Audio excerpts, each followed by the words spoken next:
Hello everyone, welcome to my YouTube channel PAPC pharma classes. आज की class में हम डिस्कस करेंगे न्यू चैप्टर जिसका नाम है जॉइंट डिसऑर्डर। ये एक छोटा सा एक्चुअली में टॉपिक है जो कि क्या है कि जॉइंट के डिसऑर्डर के बारे में इसके अंदर डिस्कस करेंगे। ठीक है, यहाँ पे हमने टेबुलर फॉर्म के अंदर जो है यहाँ पे डिस्कस किया है कि जॉइंट का डिसऑर्डर जो कि एक तो क्या होता है गाउट होता है और दूसरा क्या होता है रूमेटॉइड अर्थराइटिस। ठीक है, पूरा नाम है इसका रूमेटॉइड अर्थराइटिस। ठीक है, ये यहाँ पे जॉइंट के दो डिसऑर्डर होते हैं। जनरली इनके बीच में कंफ्यूजन ही रहता है सबको कि कौन सा क्या होता है और किसके लिए कौन सी ड्रग प्रिस्क्राइब होती है।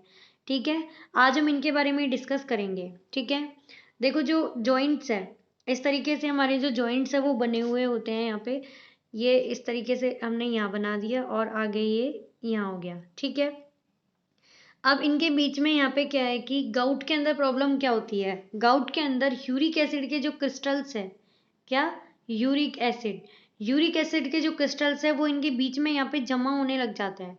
ठीक है, जिससे कि ये जो मूवमेंट है आपस में इनकी एक दूसरे पे जो रगड़ खा के चल रहे थे, मतलब फ्लेक्सिबिलिटी जो अच्छे से थी वो यहाँ पे क्या है खराब हो जाती है, क्योंकि बीच में तो इनके क्या आ गए क्रिस्टल आ गए जैसे कि बजरी होती है इस एक तरीके से, जिससे कि फिर प्रॉब्लम आती है चलने फिरने में। ठीक है, और यहाँ क्या हो जाता है इन्फ्लामेशन हो जाता है इसके अंदर, यहाँ पे ये इन्फ्लामेशन इसके अंदर हो जाता है। ठीक है, ये तो होती है किसके अंदर प्रॉब्लम, गाउट में। ठीक है, ये देखो क्या लिखा है, it is a metabolic disorder characterize by hyperuricemia, यानी कि यूरिक एसिड के जो क्रिस्टल्स है वो इसके अंदर यहाँ पे जमा हो जाते हैं। दूसरा है रूमेटॉइड अर्थराइटिस। ठीक है, इसके अंदर क्या है, ये एक ऑटो इम्यून डिजीज है। हमारी बॉडी के अंदर इम्यूनिटी होती है जिसके अंदर क्या एंटीबॉडीज, इम्यूनिटी में क्या होती है एंटीबॉडीज हमारे क्या करती है प्रिवेंट करती है डिजीज से। ठीक है, लेकिन कई बार जब एंटीबॉडी बॉडी के अगेंस्ट में ही काम करने लग जाए, एंटीबॉडी जब हमारी बॉडी के अगेंस्ट में काम करने लग जाए तो वहाँ प्रॉब्लम होने लग जाती है। ठीक है, और प्रॉब्लम भी कौन सी, रूमेटॉइड अर्थराइटिस। ठीक है, एंड इसमें क्या होता है एंटीबॉडी होती है एक आईजीएम। ठीक है, इसका लेवल क्या है बढ़ जाता है। ठीक है, इसका लेवल बढ़ने लग जाता है जिससे कि फिर प्रॉब्लम आती है किसकी, यहाँ पे अर्थराइटिस की, वो भी कौन सा रूमेटॉइड अर्थराइटिस की। ठीक है, ये क्या है इसके अंदर जो रूमेटॉइड अर्थराइटिस है, जैसे ये इस तरीके से हमने जॉइंट थे ये यहाँ पे इस तरीके से। ठीक है, ये यहाँ पे क्या है, ये इधर इसके यहाँ पे कवर्ड होता है क्या, कोलोजन, कोलोजन से कवर्ड होते हैं। ठीक है, जिससे कि क्या है यहाँ पे ये चलने फिरने से इनमें आसानी मिलती है, फ्लेक्सिबिलिटी होती है, लचीलापन होता है। ठीक है, ये क्या है कोलोजन जो है धीरे धीरे ये खत्म होने लग जाता है। ठीक है, जिससे कि फिर प्रॉब्लम आती है और प्रॉब्लम होने लग जाती है कौन सी, अर्थराइटिस की। ठीक है, इसलिए इसका नाम क्या हुआ, ऑटो इम्यून डिजीज, क्योंकि ये ड्यू टू इम्यूनिटी की वजह से हुआ। ठीक है, यानी कि ये एक मेटाबॉलिक डिसऑर्डर है और ये एक ऑटो इम्यून डिसऑर्डर है। ठीक है, ये हाइपर यूरिकेमिया की वजह से हुआ और इसमें क्या होता है जो आईजीएम का लेवल है वो इंक्रीज हो गया और कोलोजन जो है वो यहाँ पे डैमेज होने लग गया। ठीक है, अब क्या है इसके अंदर बात करते हैं, जैसे कि रूमेटॉइड अर्थराइटिस है, इसके अंदर जो ड्रग्स है वो कौन कौन सी यहाँ पे प्रिस्क्राइब की जाती है, और इनका जो ड्रग्स है इनका भी अपना एक क्या है स्पेसिफिक नेम होता है। और जो ड्रग ट्रीटमेंट में काम आती है रूमेटॉइड अर्थराइटिस के ट्रीटमेंट में, उनको हम क्या बोलते हैं, उनको हम बोलते हैं disease modifying drug used in rheumatoid arthritis. ठीक है, क्या बोलते हैं, disease modifying drugs used in rheumatoid arthritis. ठीक है, या फिर इनका एक दूसरा नाम भी हो सकता है, वो क्या है कि disease modifying anti rheumatoid drugs. ठीक है, एंटी रूमेटॉइड ड्रग्स, ये नाम भी इनका हो सकता है। ये वो ड्रग्स हैं जो कि रूमेटॉइड अर्थराइटिस के ट्रीटमेंट में काम में आती हैं। ठीक है, देखो इसके अंदर सबसे पहले ये क्या है, गोल्ड। गोल्ड का क्या, गोल्ड का मतलब क्या हुआ, इसका क्या है यहाँ पे गोल्ड आईएम रूट से दिया जाता है और ये बॉडी में जाने के बाद क्या करेगा, जो आपकी सेल मीडिएटेड इम्यूनिटी है, ठीक है, उसको यहाँ पे सप्रेस करने का काम करता है। ठीक है, या तो ये यहाँ पे आईएम रूट से काम में आता है या फिर इसका गोल्ड का एक यहाँ पे मेटाबोलाइट होता है जिसका नाम होता है क्या, ऑर्नाफिन। क्या होता है, ऑर्नाफिन। ठीक है, ये ऑर्नाफिन जो है ये भी यहाँ पे क्या ओरली काम में लिया जाता है, ये भी यहाँ पे क्या करेगा, सेलुलर मीडिएटेड इम्यूनिटी जो है इसको कम करने का काम करेगा, इसको सप्रेस करेगा। और ये जो ऑर्नाफिन है ऐसा इसी का जैसा वर्क और कौन कर सकता है, एक दूसरी ड्रग्स होती है कॉर्टिको स्टीरॉइड्स। ठीक है, ये भी यहाँ पे ऐसे ही काम कर सकती हैं। ठीक है। तो रूमेटॉइड अर्थराइटिस के अंदर एक तो गोल्ड IM रूट से काम करेगा और दूसरा इसका मेटाबोलाइट ऑर्नाफिन या फिर क्या कोर्टिकोस्टेरॉइड। ठीक है। अभी हमने पढ़ा था रूमेटॉइड अर्थराइटिस में जो ये इस तरीके से जॉइंट है, ये क्या है, यहाँ पे कोलोजन यहाँ पे इसके यहाँ पे होता है और कोलोजन ही डैमेज होने लग जाता है रूमेटॉइड अर्थराइटिस में। ठीक है। तो एक ड्रग और होती है कौन सी, डीपेनिसिलामाइन, डीपेनिसिलामाइन। ठीक है। ये क्या काम करती है डीपेनिसिलामाइन, ये जो कोलोजन है इसके जॉइंट्स के चारों तरफ इस तरीके से, ये जो कोलोजन है तो इस कोलोजन को ही यहाँ पे क्या करेगी, बढ़ाती है इसके सिंथेसिस को। ठीक है। जिससे कि कोलोजन बड़ा रहेगा वहाँ पे, तो इजीली क्या है कि फ्लेक्सिबिलिटी बनी रहेगी। ठीक है। इस तरीके से डीपेनिसिलामाइन जो है जो वो काम करती है। और दूसरी ड्रग्स हैं इसके अंदर इम्यूनो मॉड्यूलेटर्स और इम्यूनो सप्रेसेंट।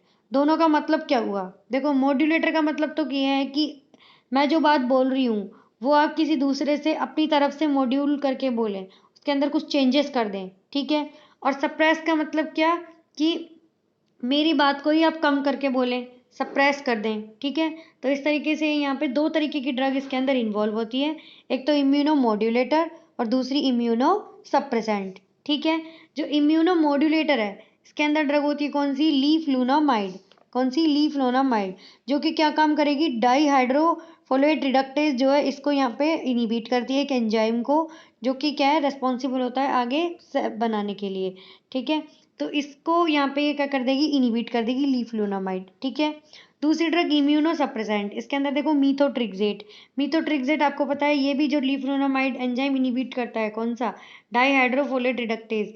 ये एंजाइम ही यहाँ पे मीथोट्रिक्सेट ये भी इनिबिट करती है। और ये मीथोट्रिक्सेट आपको पता है कौन सी ड्रग है, ये एंटी कैंसर ड्रग है मीथोट्रिक्सेट। ठीक है। तो उसके अंदर भी ये काम आती है। एजाथियोप्रिन दूसरी ड्रग, ये क्या काम करेगी, जो सेल्यूलर मीडिएटेड इम्यूनिटी है उसको यहाँ पे ये सप्रेस करती है। ठीक है। नेक्स्ट कौन सी है, साइक्लोस्पोरिन। साइक्लोस्पोरिन क्या करती है, जो आपकी टी सेल्स से जो इम्यूनिटी बन रही है, टी सेल से जो इम्यूनिटी बन रही है उसको सप्रेस करने का काम साइक्लोस्पोरिन करती है। ठीक है। या फिर काम में कौन से लिए, कोर्टिकोस्टेरॉइड। ठीक है। कोर्टिकोस्टेरॉइड्स का काम क्या होता है, जो फोस्फोलाइपेज ए एंजाइम है, ठीक है, उसको इनिबिट करने का। कौन सा एंजाइम, फोस्फोलाइपेज ए। ठीक है। ये क्या है, ये हमने कहाँ पढ़ा था एंजाइम, जब हमने चैप्टर पढ़ा था ब्रोंकियल अस्थमा, उसके अंदर हमने डिस्कस की थी कि जो ब्रोंकियल सेल्स हैं वो बनी हुई होती है फोस्फोलिपिड की, और एंजाइम वर्क करता है फोस्फोलाइपेज ए, जिसमें कि फर्दर आगे लोब और कोक्स इन सब का आगे वर्क आता है। ये सब हमने डिस्कस किए थे ब्रोंकियल अस्थमा में। यहाँ पे इतना पढ़ना है कि जो कोर्टिकोस्टेरॉइड है ये रूमेटॉइड अर्थराइटिस में क्या काम करते हैं, फोस्फोलाइपेज ए एंजाइम को यहाँ पे इनिबिट करके काम करते हैं। ठीक है। तो ये यहाँ पे कुछ ड्रग्स है जो कि इसके अंदर काम आती है रूमेटॉइड अर्थराइटिस में। ये जो ड्रग लिखी हुई है इनके अलावा और भी ड्रग काम आती है। ऐसा मत सोचना कि वो ड्रग तो हमने उस चैप्टर में पढ़ी थी और ये यहाँ पे कैसे आ गई। एक ड्रग होती है लीवामिसोल और एक ड्रग होती है क्लोरोक्वीन। ठीक है। ये लीवामिसोल जो है ये यहाँ पे आपको पता है यहाँ पे एंटी एल्मेंटिक ड्रग है, और क्लोरोक्वीन एंटी मलेरियल ड्रग है, लेकिन ये काम किस में आती है, ये रूमेटॉइड अर्थराइटिस के अंदर भी काम आ सकती है। ठीक है। तो ये तो हमने डिस्कस किया क्या, रूमेटॉइड अर्थराइटिस। अब हम बात कर रहे थे थोड़ी देर पहले गाउट की। गाउट आपको पता है मेटाबॉलिक डिसऑर्डर है, यूरिक एसिड के क्रिस्टल्स इसके अंदर जमा हो जाते हैं। ठीक है। अब इसके अंदर क्या है कि एक्यूट गाउट और क्रोनिक गाउट, दोनों का मतलब क्या हुआ, देखो जो कई बार हमें क्या है कि मान लो गाउट की प्रॉब्लम है तो हमें क्या आ गई, घुटनों में क्या आ जाती है, वहाँ पे इन्फ्लामेशन आ जाती है, सूजन आ जाती है, जिससे कि हम क्या करते हैं कि ट्रीटमेंट लेते हैं, कोई भी एंटी इन्फ्लामेटरी ड्रग ले सकते हैं, जैसे कि NSAID हो गई। ठीक है। इसके अंदर पायरोक्सिकैम, टिनोक्सिकैम या कोई PCM भी ले ली हमने, कोई फीवर वगैरह हो रहा है तो। ठीक है। लेकिन उनसे कोई परमानेंट यहाँ पे ट्रीटमेंट नहीं हो सकता, फिलहाल में जो हो रहा है वो हो सकता है। इस चीज़ को क्या बोलते हैं, सिम्पटोमेटिक इफेक्ट, सिम्पटोमेटिक इफेक्ट। ठीक है। ये यहाँ पे सिम्पटोमेटिक इफेक्ट हो गया। ओके। अब यहाँ पे जो क्रोनिक गाउट है, क्रोनिक गाउट के ट्रीटमेंट में दूसरी एंटी गाउट ड्रग ही काम में आती है, ये कोल्चिसिन जो है, इसके ऊपर क्वेश्चन आता है कि जो कोल्चिसिन है वो किसके ट्रीटमेंट में काम आती है, तो वो गाउट के ट्रीटमेंट में काम आती है। ठीक है। अब यहाँ पे बात करें क्रोनिक गाउट की, यूरिकोसुरिक ड्रग्स, ठीक है, जिसके अंदर क्या, प्रोबेनेसिड, सल्फेनपायराजोल, ज़ैंथीन ऑक्सीडेज इनहिबिटर, एलोपेरिनोल। अब इनको समझते हैं एक बार, ये क्या है। ठीक है। जो हमारा इस तरीके से ये क्या है, नेफ्रॉन है। ठीक है। यूरिक एसिड का क्रिस्टल्स जो है बॉडी में बनने के बाद ये क्या है, यहाँ से रीअब्जॉर्ब अगर हो गए, मतलब ब्लड में पूरा आगे फिल्टर होने की बजाय ये यहीं से यहाँ पे रीअब्जॉर्ब हो गए, तो ये बॉडी में इनका अमाउंट जो है बढ़ जाता है यूरिक एसिड के क्रिस्टल्स का, और फिर वो आपके जो जॉइंट्स है उनके बीच में क्या है, यहाँ पे ये जमा होने लग जाते हैं, ठीक है, जिससे कि फिर आती है प्रॉब्लम, ठीक है। तो ये ड्रग है जो प्रोबेनेसिड और सल्फिनपैराजोल, इनका काम क्या होता है, इनका काम ये है कि जो आपके ये इस तरीके से ये नेफ्रॉन है, ये आपका यहाँ से आएगा यूरिक एसिड, ठीक है, ये क्या हो जाता है, यहाँ से ये रीअब्जॉर्ब हो जाता है, आगे ये फिल्टर वगैरह नहीं हो पाता है, ठीक है। ये इस तरीके से आपका पूरा नेफ्रॉन जो है वो यहाँ पे बन गया, ठीक है। ये यहाँ से क्या हो जाता है, रीअब्जॉर्ब, ठीक है, इसका ट्यूबुलर रीअब्जॉर्प्शन बोलते हैं, यूरिक एसिड का हो गया और बॉडी में अमाउंट बढ़ गया। लेकिन प्रोबेनेसिड और सल्फिनपैराजोल क्या करती है, ये भी यहीं से आएंगी फिल्टर होने के लिए, ठीक है। अब ये यहाँ से आती है फिल्टर होने के लिए, तो ये कैसे काम करेगी, ये खुद भी यहाँ से क्या है, ट्यूबुलर रीअब्जॉर्प्शन इनका भी, मतलब प्रोबेनेसिड यहाँ से यूरिक एसिड आ रहा है, यूरिक एसिड का यहाँ पे क्या हो रहा था, ट्यूबुलर रीअब्जॉर्प्शन, ठीक है। अब जो प्रोबेनेसिड या सल्फिनपैराजोल जो है, ये भी यहाँ से क्या करेगी, कुछ अमाउंट में आगे जाएगी और कुछ यहाँ से ये भी रीअब्जॉर्ब होगी, लेकिन ये हो नहीं पाती रीअब्जॉर्ब, ये वापस क्या है, वापस इसके अंदर यहाँ से ये वापस फिल्टर होने के लिए आ जाती है। इससे क्या है, जो यूरिक एसिड है ये बॉडी के अंदर जमा नहीं हो पाएगा, क्योंकि ये ड्रग्स यहाँ पे क्या करती हैं, खुद आएंगी तो यूरिक एसिड को भी जमा होने से रोकेंगी, और यहाँ जो यूरिक एसिड पहले फिल्टर हो रहा है उसको भी आगे प्रोसीड करेंगी, ठीक है। तो इस तरीके से यूरिक एसिड के जो क्रिस्टल्स है उनको क्या कर देती है, यहाँ पे ये इनिबिट कर देती हैं, ठीक है, जिससे कि क्या है, बॉडी के अंदर उनका अमाउंट कम हो, बढ़े नहीं, ठीक है। तो इस तरीके से ये यूरिकोसुरिक, इस एक्शन को बोलते हैं यूरिकोसुरिक एक्शन, और यूरिकोसुरिक ड्रग्स कौन सी होती है, प्रोबेनेसिड और सल्फिनपैराजोल, ठीक है। नेक्स्ट है कौन सी, जेंथीन ऑक्सीडेज इनिबिटर, ठीक है। इनका मतलब क्या हुआ, एडिनिन और गुआनिन, देखो ये दो क्या होते हैं, यहाँ पे ये न्यूक्लियोटाइड्स हो गए। ये जो एडिनिन और गुआनिन है, ये क्या, इनका काम होता है यूरिक एसिड को बनाने का, किसका, यूरिक एसिड को बनाने का।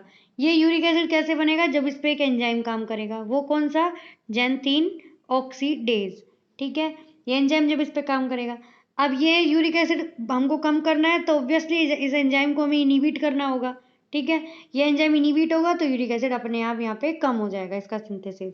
वो ड्रग्स कौन सी होती है जो जेंथीन ऑक्सीडेज एंजाइम को इनिबिट करती हैं, वो होती है एलोपुरिनॉल, कौन सी होती है, एलोपुरिनॉल। या फिर इसके अंदर एक ड्रग और आ सकती है, कौन सी, फेबुक्सोस्टैट, कौन सी, फेबुक्सोस्टैट, ये ड्रग भी इसके अंदर यहाँ पे आ जाएगी, ठीक है।